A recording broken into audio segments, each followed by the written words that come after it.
I've been here in Cyprus for the last 10 days on a reconnaissance mission to see what it might be like to live here. Cyprus is a popular destination now, not just for people going on holiday, but also for people looking to retire in a warmer climate or to escape high taxation in their home countries. So I've been curious for a while to see what it was like here, and I decided to come and investigate for myself how I might be able to move here and what life might be like. So on the first question of how to move here, if you're not an EU citizen, you need to get a visa to move to Cyprus. Unfortunately, that is pretty easy. There are various visas that you can get, but one of the easiest ones to get is through purchase of a newly built property worth at least 300,000 euros. That visa allows you to reside indefinitely in Cyprus, and you become a tax resident here as well. You're not allowed to work on that visa, but for most people, that is not going to be important in any case. It's more about having the right to reside here. And so I was curious to see what I might get for my money here. In Larnaca, 300,000 euros gets you something not too bad in terms of an apartment. You could get a two-bedroom, depending on where, a two-bedroom apartment for 60 to 70 square meters. You might get, for somewhat more money, a three-bedroom apartment that's 90 to 100 square meters. There is a lot of availability in the market right now. There are a lot of new developments. Many small developers all over the city who bought old houses and are now putting up small buildings where a house used to stand. So there's a lot for sale. Developers are selling both ready-built and off-plan units. They're all pretty similar in style. They're modern.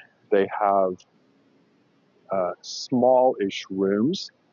However, they have pretty large outdoor spaces, which is a kind of unusual feature depending on where you're from, but also a pretty nice feature.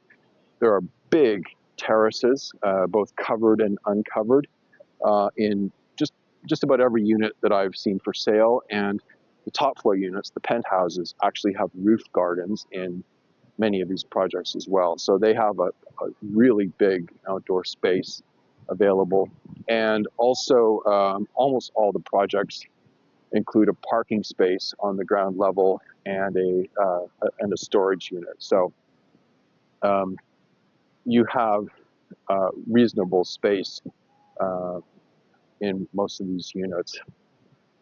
So in terms of what life might be like here, this was another thing that I wanted to investigate and why I spent the past week and a half here in Larnaca and other parts of Cyprus. And the first thing to comment on is the language and the culture. This is, if you're an English speaker, an easy place to live because although the first language is Greek, everybody speaks English and signage is in English everywhere you go.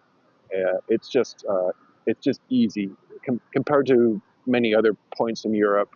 This is really easy, an easy place for English people to live and to navigate. In terms of other things, culturally,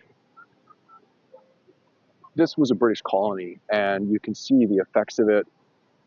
Just things like people driving on the left, stores that if you're from the UK, you'll be familiar with, everything from Costa Coffee to stores like Holland and Barrett are here in Cyprus. So it does make life seem, it's familiar if you're from the UK.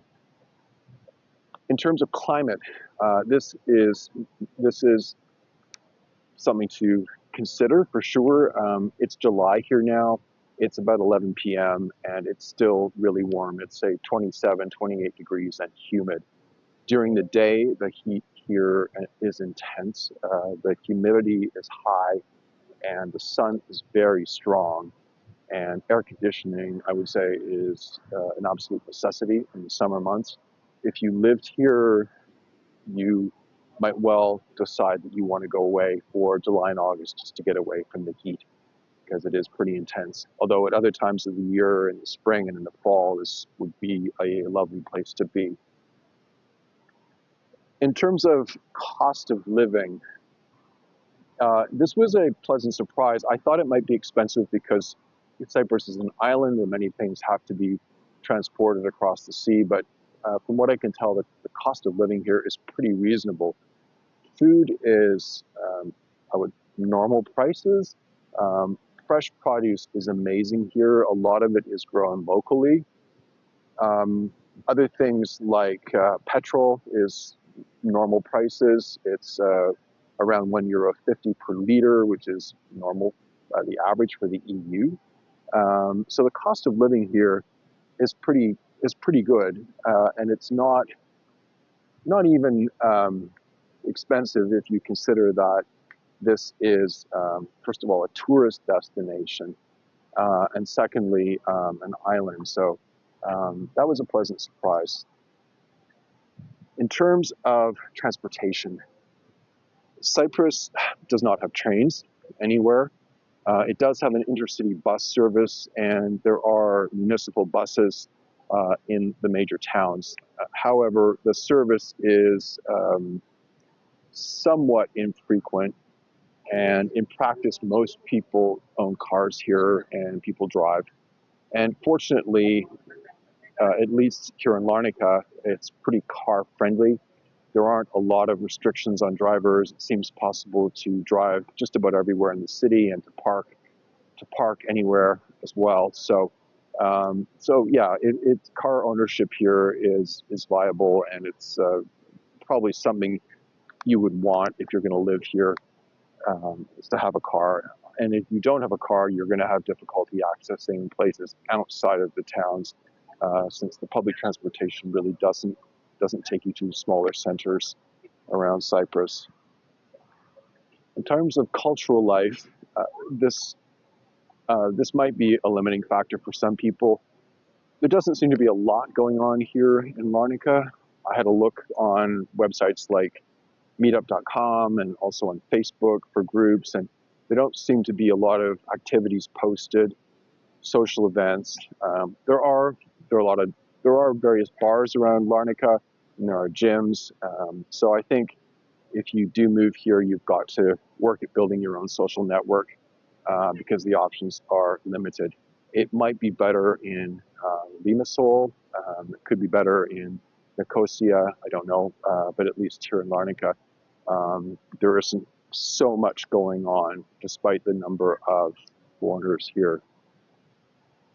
So taxes are a reason that many people are going to be interested in moving to Cyprus. What I can tell you at this point is that you will pay little to no tax, at least tax in Cyprus, if you live here as an expat. The main tax you will pay is value-added tax on things you buy, which is 20%. Foreigners here are classed as non-domiciled, which means that they are only taxed on their Cyprus-sourced income. So if you have investments overseas, capital gains, or dividends, you will not pay normal income tax on those.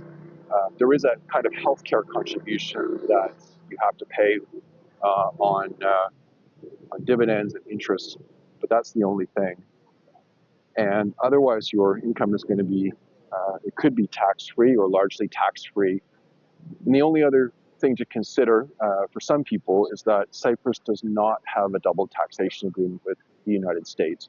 So if you have a lot of business dealings in the US or US investments, you may want to look at that carefully before you move here. It's just somewhat less favorable for you to live in Cyprus. But Cyprus does have tax treaties with other countries in the European Union, with Canada, and other countries around the world. So depending on your circumstances, it's going to be very favorable indeed. So I hope that helps. If you're interested in Cyprus, considering whether it might be right for you, whether you might want to move here, I think this is a good place to live, and is reasonable. You could have a reasonable lifestyle here in terms of the facilities available, the cost of living, the language and the culture, just ease of living here generally, it looks pretty good. But you might, if you're living here on this is your main residence, you may want to think about going away in the summertime just because of the heat. Anyway, hopefully that's helpful. Let me know if you have comments or questions in the comments, and I'd be happy to answer them. Thanks very much.